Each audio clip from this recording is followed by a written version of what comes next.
En partie parce que c'est celle que j'explore depuis une quinzaine d'années, à travers mon expérience de vie, mon cheminement personnel et également mon métier. Et puis parce qu'elle me paraît centrale pour deux raisons.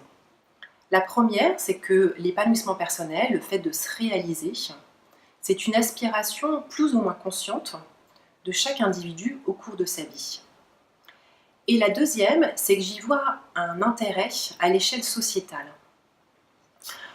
Un individu pleinement épanoui, au-delà du fait que c'est inspirant et plutôt contagieux, c'est un individu qui va être heureux et donc qui va avoir un impact et une contribution positive dans son environnement proche, dans son environnement professionnel et peut-être même au-delà.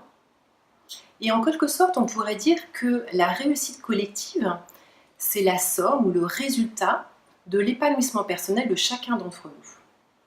Et j'aime bien aussi parler parfois de responsabilité citoyenne lorsque j'aborde cette thématique. En effet, j'aime bien parler de responsabilité citoyenne, sans que ce soit pour autant une injonction. Mais ce que je veux dire par là, c'est que, d'une part, notre épanouissement personnel dépend en partie de nous, de ce qu'on va mettre en place pour le favoriser.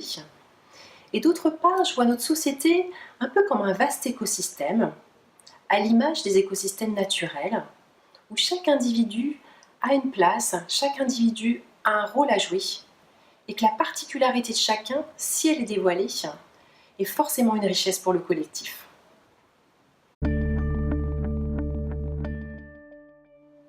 Et si je continue dans cette logique, c'est aussi la responsabilité de ceux qui accompagnent des individus, qui encadrent des équipes, de créer les conditions pour que chacun puisse dévoiler le meilleur de lui-même.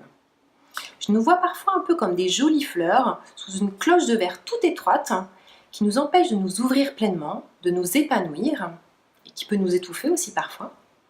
Et cette cloche, c'est soit nous-mêmes qui nous la mettons ou alors c'est l'environnement, mais en tout cas, elle ne rend pas service au collectif.